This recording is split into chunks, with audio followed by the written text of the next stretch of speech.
just me. There's no in between. So this is just me. Is just me. Why there is no in between. So this ain't my scene, I beg my leave. My face ain't clean, this is just me. Some ways I lean, escaping green. I state my dream, not in between. This ain't my scene, I beg my leave. My face ain't clean, this is just me. Some ways I lean, escaping green. No in between. This is just me. I sound, a style, a groove, a rhythm. No in between. I know you have to say what you're given. I'll move on, yeah, I'll move on. 1 minute then I'm gone. I'm gone. So this is just me. It's a sound, it's a style, it's a groove, it's a rhythm. No in between. I know you have to say what you're given. I'll move on, yeah, I'll move on. 1 minute then I'm 1 minute then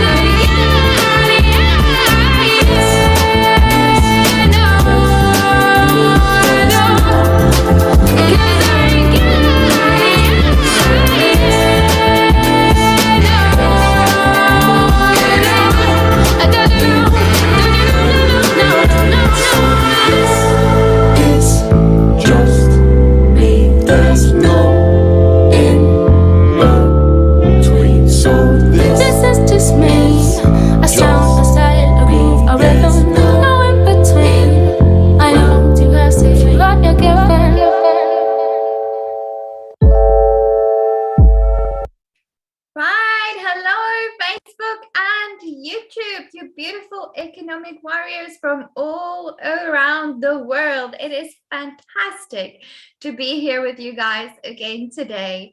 I am Nastine. And that would make me Peter. We're the co-founders of Explore Protech Entrepreneurial Haven, and we have some of our most amazing expert entrepreneurs on this show with us today. They are ready to share their opinions, insights, thoughts, and it's going to be absolutely magical. This is the way to learn. And that's the thing about opinions. Everybody has one. So if you have one, why don't you give it to us on the comments in this live video? We'd be more than happy to chat to you. Also, let us know how you're doing, where are you from, how's the weather looking today, your side. The show is all about connecting with entrepreneurs around the world. So jump in and get chatting. On that note, let's start this off right away. So today we're going to talk about a fabulous topic. I think this is such an interesting topic. So I covered this topic with my class, with my MBA class this year, and as part of the corporate governance and business ethics module. And we had such an interesting discussion around what's happening in the world. So I'm actually very keen to hear from you guys some opinions on this. So today we're talking about small business sustainability solutions. So how do we make our small businesses more sustainable? I mean, as part of your job of being the CEO or the owner of your own small business, you have to plan, how are you going to get this business to continue and to be a corporate citizen and a responsible citizen and contribute to the world that we're living in, making it a better place, right? Not just for business, but for nature. Yeah, so I think like the topics that we covered in my class is all about not just looking at the bottom line of your business to decide how it's doing, but also looking at the impact that it's having on our social communities and also on our environment. So it's all about the ESG, the environment, the social impact, and then the governance impact.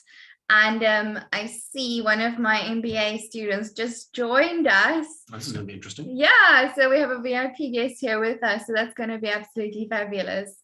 So guys, I'm going to remind you and everyone on YouTube and Facebook, if you have something to contribute to this topic, something to say, please just raise your hand up like that. That will move you onto our screen in a row, in a line, and then me and Peter can cue you from there. We are so looking forward to hearing your opinion on this. So small business sustainability solutions. Anyone have anything to say on that? Just a reminder, if you're in the audience and somebody touches on a topic or speaks about something or delivers an answer to a question you may have, well, their links will be in the description below. Feel free to reach out and have a conversation. That's how it all starts. Conversations lead to coffee, coffee leads to friendship, friendship leads to relationship, relationship leads to good business. So their links will be in the description below. Also, Menzi, since you're here, maybe you want to get the rest of the class on here as well. I don't know how you're going to do that, but I know in terms of IT, you're the leader. So if you are able to WhatsApp them the link, maybe just WhatsApp it to them. That would be really cool. On that note, oh yes, remember when you guys give us your information, please end with your name, your business name, and a little bit about what you do so we can all get to know each other. This is going to be fun. Okay, Darlene, let's hear from you. This happens to be one of my favorite topics and one of my biggest pet peeves, beefs, or whichever you call it. And this is actually a perfect time to be talking about it because July happens to be Plastic-Free July. So this is 1 month where at any time, anywhere, talk about, to people about Plastic-Free July and have them not use plastic. Like I know it's hard, when you're buying your pop or your sodas, or they're always in plastic. When you buy your peanut butter, they're in plastic, or, like when you're buying your coffee supplies at the office, if you're, or you're inviting people for coffee, don't use the disposable cups and don't use the plastic spoons, and wherever possible, like don't be using plastic. And also, one of the things that I have to say, I am a paper hoarder. And I think it, and truly I am, like if I have a whole corner in my living room designated for, and it's getting high. And I think it stems, and I was trying to think about it, and I think it stems from my being a tree hugger since I was like 17 years old. So, just a few years ago,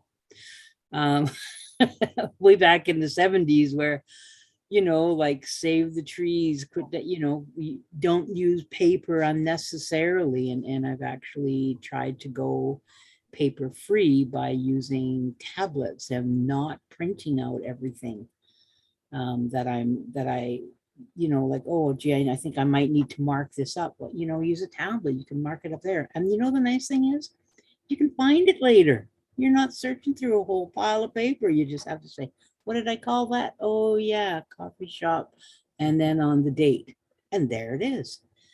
And using and having a recycle program in your home.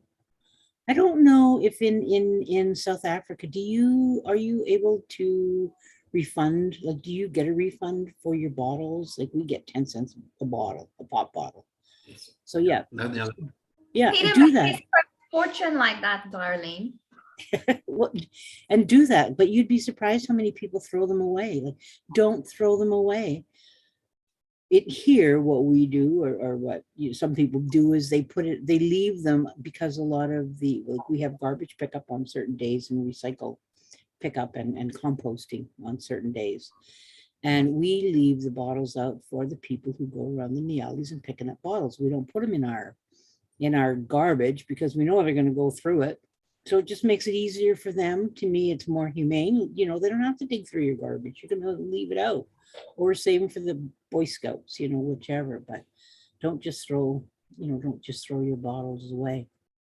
And the other thing that I think that's really important is, I think one of my pet peeves is the to-go cups.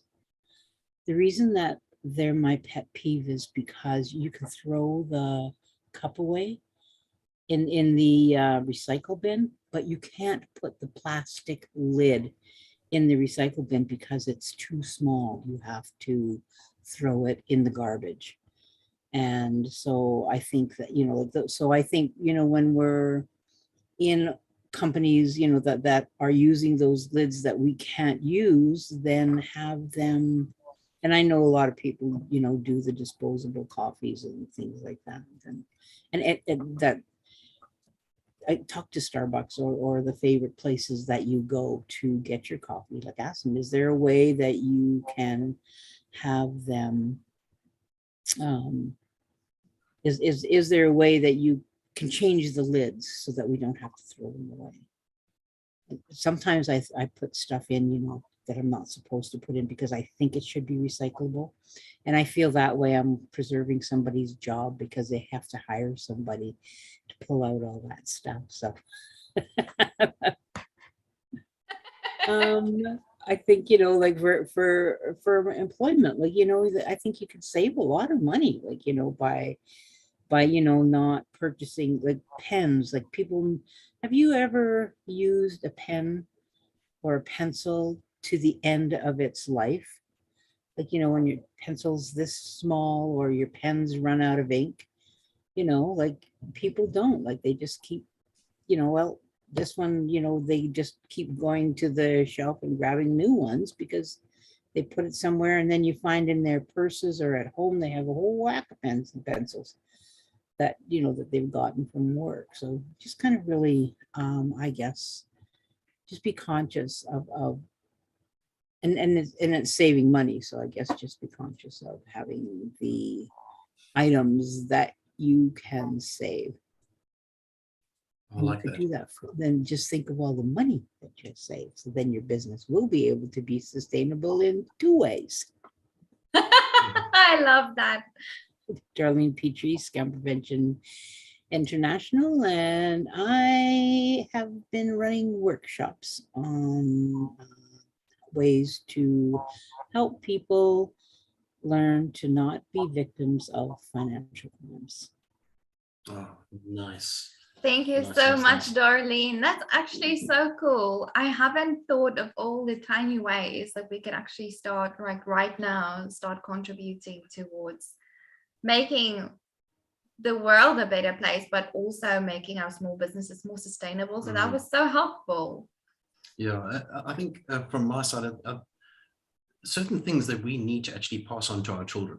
You know, the way that we do things, the way that we operate, the way we function. There's a certain lifestyle that needs to be created, that we need to teach our children, that there are certain ways of doing things that we can be a part of the solution. And if I think back to when my oldest son was really little, and he was like, "Dad, I really want a PlayStation. I really want a PlayStation." And I wanted him to have one. I have one. We play games together. It's something we bond over. But his surprise when he realized how much it cost, and understanding the value of money and getting that PlayStation. And I recall being at a family event, and we collected all the Coke bottles from the event that we were at, and myself and him went on an excursion to the shop, and he got to return those bottles. And when he handed the bottles in, they gave him money in exchange. Well, needless to say, he was told that if he earned up to 50% of the price of the PlayStation, that I would cover the other half. It didn't take long, because everywhere we went, he was like, "Do you have Coke bottles?" And he was too cute for people to say no. So we ended up with bags and bags and bags of bottles that we would exchange, and he earned his part, and he currently still plays PlayStation. So do I. I think that's such a beautiful story. Hendrik, let's hear from you. What do you have to say about sustainable small business? I think it's something one has to plan as much as you do your business plan. It's obviously something, you know, we all want to be green, but what does it actually take practically to go green, and what exactly are the things that you can do in your business, and what are the processes that you put in place to actually make that happen? For instance, if you have empty printer cartridges, you know, you need to recycle them. Somebody's got to find a place to take them to. And so I think, you know, one has to think about the small business sustainability plan as something that you can shape to your specific business and the needs, as well as to the goals that you want to achieve, and the actions that you need to take to get to those goals. And then also, how do you track your progress? How do you make sure that this plan comes to something that it's followed through? And they say that the best plans are SMART, isn't it? Specific, measurable, achievable, relevant, and time limited. So yeah, it'll be interesting to know, you know, I'm just thinking of our business, you know, I sit mainly at home, work from home. I already do quite a bit of stuff for the environment, but things like when the power goes off with load shedding, we're dependent on a big diesel generator, which is obviously not that green friendly. And how does one change that over to a converter or something else like that, you know?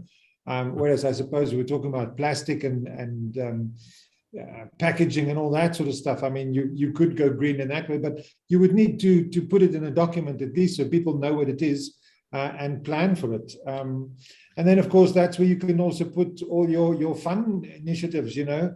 Maybe there's some drives that you want to go on and do something for the environment around you, or something like that. You know, you involve the people that you're also working with when you're drawing up the plan, so that it is something that everybody buys into. So that's my 2 cents worth, is get a plan, write it down, and follow it through. That's probably the only way we'll get to save energy, resources, products and packaging, save on petrol and diesel and all these things. Yeah. So I'm Hendrik from Baird Media. We do podcasting, and we'll help you to get the message out there by you talking about it. Have a look at our website, baird.media. Thanks for that, Nestine and Peter. Only a pleasure, guys. Hendrik's being way too humble. They also have this magical new business podcast that you can go onto that literally helps you as an entrepreneur promote your business at a fraction of the cost. So also go and check that out. That's really, really cool. Something I was just thinking about that Hendrik just reminded me of is the fact that if we as small business do have a plan to go green, we should be advertising that as part of our business and showing people that, yes, we are entrepreneurs, and yes, we run a business, but yes, at the same time, we are being conscious of our environment. It should be part of what we do. And I think you can actually create revenue with the fact that you are green. You can advertise yourself as we are green. We support the world, we support our communities, we support nature. And for me personally, I like to deal with companies that are green and can prove that they are.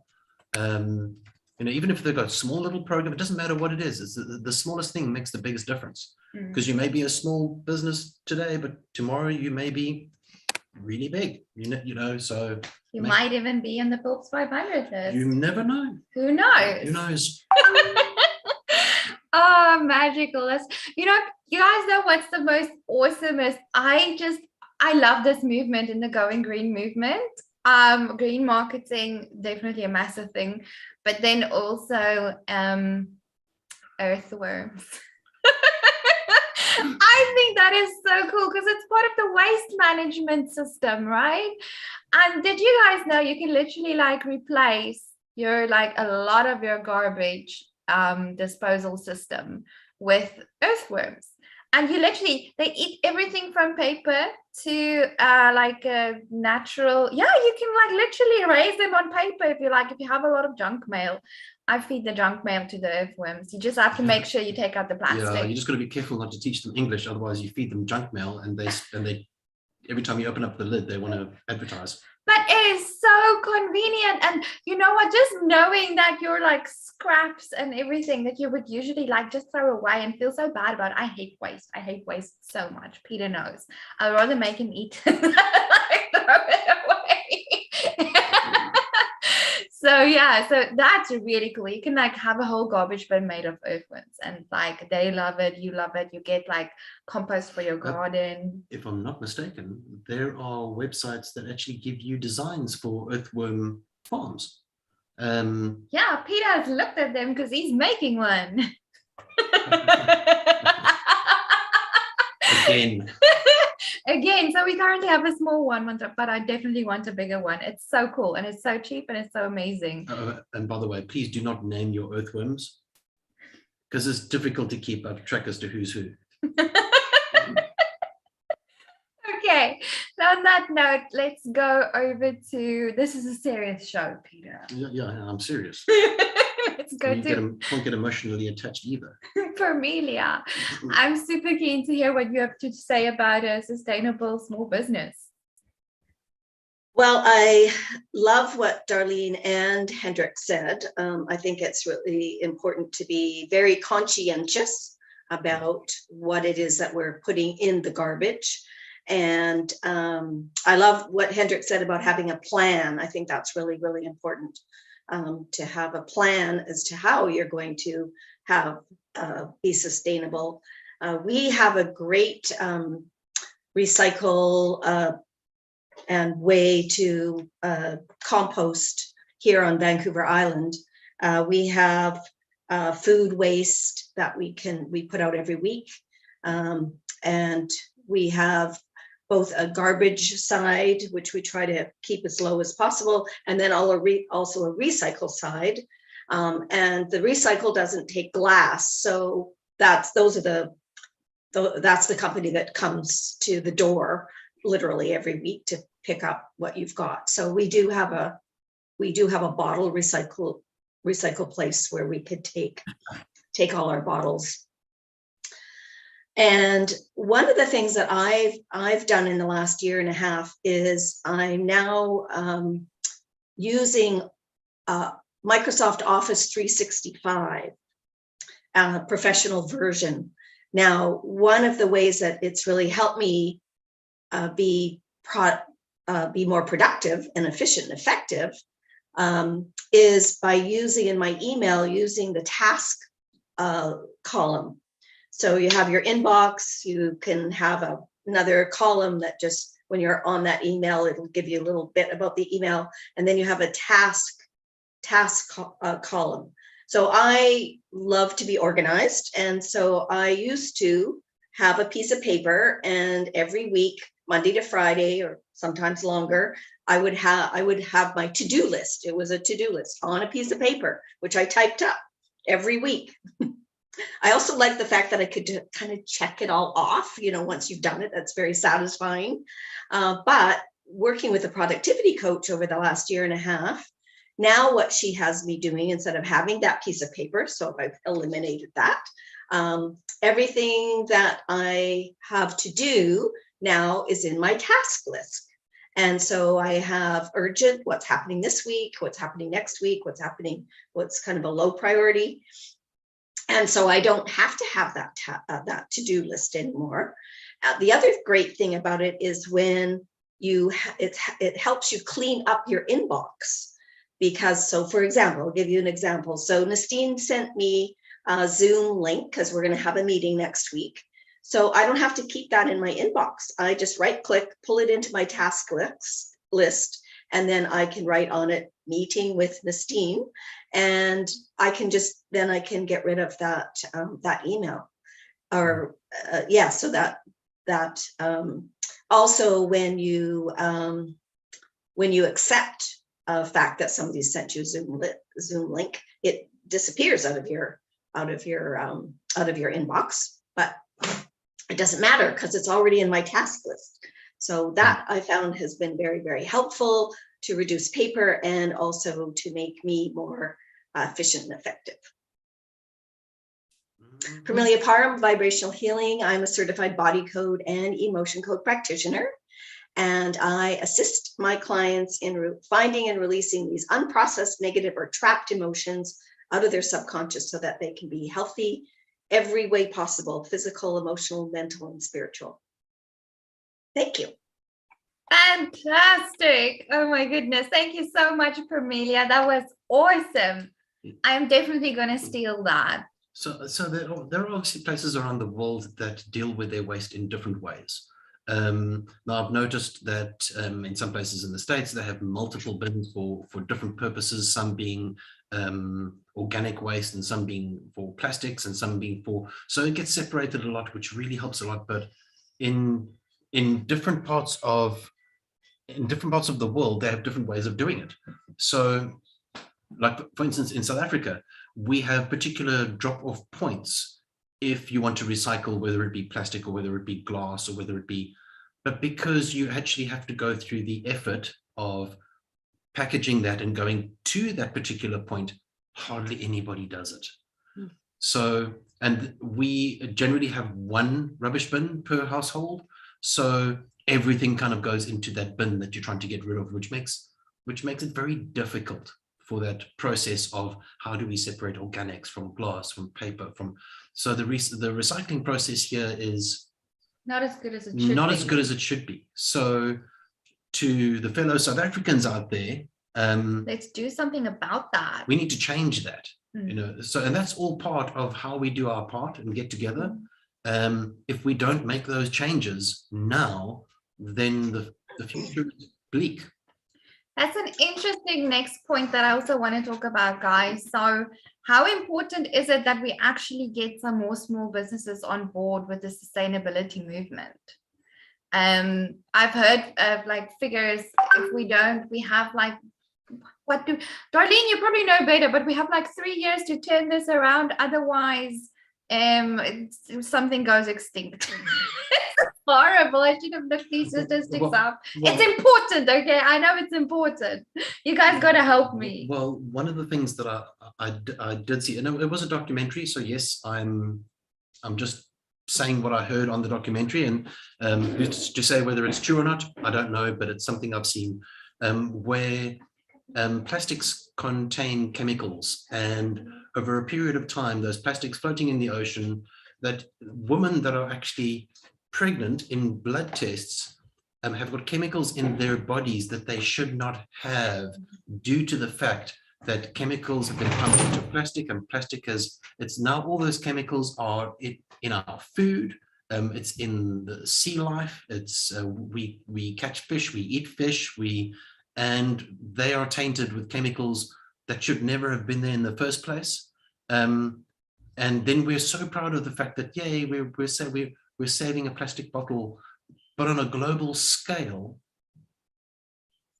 that can be detrimental. It can be disastrous. And that's what needs to change. Definitely. I mean, even if we look at the global warming, I don't know, like 2-3 years ago, I think is when it started, when this weather got really weird. Like even now, if you look at the weather patterns, just where we are, it's scary how much it's changing.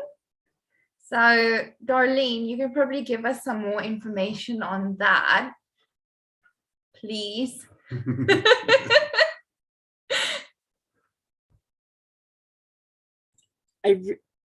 I really don't have much. I don't have much information because I don't give that information, because there are so many different different pieces of information, like you get from all the way from there's no such thing as global warming to, you know, the world is going to end in 10 years because of global warming. So it's, you know, like how do you know who to believe? And so I just feel that within myself, if I'm educating people on what I believe should, you know, what I feel like choosing out of the information that I've gotten, to be able to give as much information as I can, and to the people that I know, and like you say, Peter, to educate your children.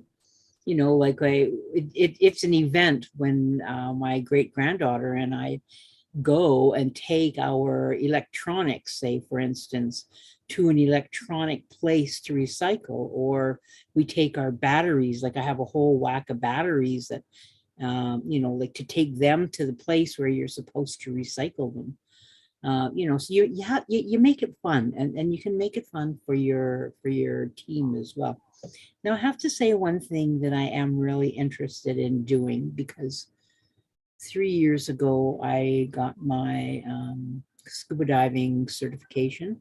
And so that is one of my goals, is to be able to go on some, like when I'm traveling, to be able to arrange for trips where I can go scuba diving where they are cleaning up the ocean as well. So so it's not just because, like you say, it's in the water Mm. and it floats everywhere. And so we're basically drinking our own plastic. We're drinking our own chemicals that we've made. So I think that the other thing that you mentioned at the very beginning was the GMO. So we talk about saving the world, and putting and saving, from all of these things, these things that we made to have our life be more easy. But it's also with the GMOs too. Like, we're filling our bodies with that stuff too.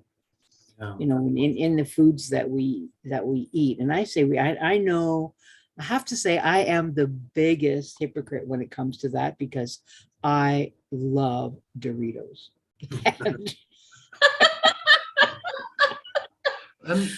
On my trip, I think I was in Togo. I even put a bag of Doritos on my Facebook page and said, I miss these. So I have to put it out there, like, but I think, that people need to take care of their bodies too, because it's and I know that some companies, some of the bigger companies, they buy all of this junk food as perks for their staff. Like, they're buying pops and the chocolate bars, and and you don't see, like, well, where's the apples, where's the pears, where's the healthy stuff. And I went, and just as an admission, I was house sitting for my daughter-in-law. She had these beautiful red apples sitting on her counter, but in her cupboard she had some junk food. So it's like, okay, if I have an apple, then I'm okay to have junk food. No. And Darlene, I agree with you. I think that, yes, there are so many controversial opinions as to what's correct and what's not. We are not here to decide what's correct. Let those people have opinions. Oh, the world's going to end in 10 years. I don't know. Oh no, global warming doesn't exist. I don't know. As much as somebody will prove one way, somebody will prove the opposite, which to me is all irrelevant. They can have their opinions. The one thing that we can all agree on is we're doing something wrong as the human race. We need to change it. Regardless of whether the opinion is there is no global warming, or regardless of whether the opinion is we've only got 10 years, or that's all just nonsense, or maybe if big industry will prove no, we're not doing any damage to the environment whatsoever. The animals are just dying because they're old. Everybody has an opinion, but to me, those opinions are all just irrelevant. We're doing something to nature that we shouldn't be doing. Let's not do it. I think it's that simple. Also, I just have to say, like, not that entrepreneurs are the answer to the universe, life, and everything, right? But I do believe that entrepreneurs and small business owners are the solution to this particular problem, because whenever we need to create massive change, there's an opportunity. So we currently have this thing going on where there's risk and opportunity, and risk and opportunity are always two sides of the same coin. So right now in South Africa, for example, with all the load shedding going on, where they literally put off our power for about 8 hours per day. We're expecting it soon. It's fantastic. We have entrepreneurs, small business owners going into solar power solutions. And literally, I was so happy this morning. I was so proud of us as a human race, like, because I found all of these like green websites, and they're saying rent to own solar solutions. So some genius person somewhere has gone and they've connected the financing people with the actual solar power installation people. And now we can pay like a very affordable rate. It costs as much as a car basically, but it's fine, like a small car.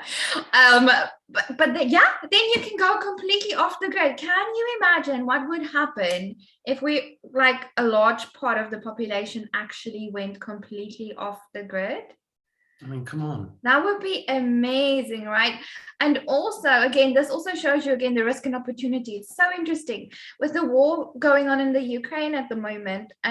Europe has been forced into Finding solutions. supplying their own power as well, right?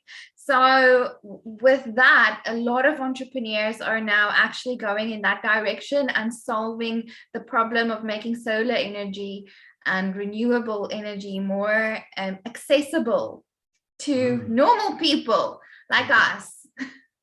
You think we're normal? No, not really, but but you know what I mean. I know what you mean. So I think that is absolutely fabulous. I also just want to give a big shout out to some of my MBA students that we spoke about this topic, and they're joining me on the YouTube channel live right now. They're absolutely amazing. They're also there with Rona. So we have a truly diverse entrepreneurs from across the globe really tuning in right now. So it's absolutely amazing to see you guys. And Sibu Sisu is saying, Peter, I agree with you. Something has gone horribly wrong. So it's definitely an issue that we have to address. And Rona said something very, very important. She said, haha to worm naming. You call a worm George, and then you open the lid and there's 50 worms. Which one is George? Hi, George, and other George, and mini George, and big George. And oh, Rona also says in the UK it varies depending on the local council who run the waste collection. We have plastics and paper together, glass and food waste. So also not really ideal. Not really ideal, but there is something happening. They're doing something. Yeah, That's the thing, and I think currently in this country not enough is being done. This country being South Africa, not enough is being done, and there should be more happening. So Rona's also saying more and more people are shopping green, so entrepreneurs need to make sure their audience are aware of their efforts towards recycling or reducing their carbon footprints. And there are also a ton of green accreditation programs available worldwide. And yeah, that's exactly it, Rona. So Rona's a marketer, right? One of the best marketers in the world, by the way. oh yes, If you want to get your marketing under control, you've got to speak to her. She's amazing. But yeah, so green marketing is also another massive entrepreneurial opportunity that has emerged from this. I mean, there's been brands coming into the market, you know, taking on established businesses, competing against people that already have their economies of scale like well on the way and everything, and they've literally taken pieces of the market because they're so focused on doing things green and doing things right and educating people and taking the communities with them, like Hendrik said, informing the people around you what you're doing and then doing it together. So I think that's fabulous. becoming part of the solution. Becoming part of the solution, yeah. So I mean, yeah, we will have the earthworms on here maybe someday, but let's also not forget that we do make a difference because we work a lot on the social. I feel like if you're looking at the environment, social and governance, making a difference, it's not only the environment, it's also taking care of communities and having a social impact, educating, uplifting. So yeah. Well, education is key. There's just nothing worse than a certificate, a pat on the back, and good luck. Good luck out there. So creating community and spaces for learning within community is very important. Sure. Okay, so on that note, let's move to Darlene. So we will keep talking about this topic. We're so passionate about this topic, but let's give some of you guys a chance as well. So Darlene, yes, what do you have to say about sustainable small business? I wanted to say that there is funding for businesses worldwide to be able to apply for sustainable energy. And so I think that, you know, businesses should be doing that, like you say, to help with the solar, because yes, using the diesel to power when you are having load shedding is, you know, contradiction of everything else that you're trying to demonstrate that there's a need. And what's going to happen is you put that out there that you are a sustainable employer, but then someone's going to say, oh, they're going to pick the one thing that you're doing that isn't sustainable, and then they're going to focus on that. And to me, a prime example of that is, I don't know if I can say this in public, but it's with David Suzuki. Now, everybody, mostly the world knows of David Suzuki and how he's, Mr. Green, Mr. Sustainable, and wanting to do that. But then somebody said that they saw him driving a Hummer. And so because it was the biggest gas guzzler, that's all I heard for years after that. And it's like, but what about all the good that he did? So I think, if you have the opportunity, or if you need help, like that's one of the things I did for 37 years, was write proposals to keep the programs going that I had. So searching for funding is one of those things that I do. But also the other thing is the education piece. So you were saying about, letting people know that we are part of that. I think, like having a little green logo on our business, on our, like when we're advertising about our business is brilliant, because it's going to keep, not only are they going to see about our business, but they're also going to see the sign and kind of trigger something in their brain as well that says, oh yeah, sustainable, I better, not throw this in the garbage or whichever. Every piece of information helps. And so even if it just sparks somebody's somebody's mind that that's what they should be doing, then that's.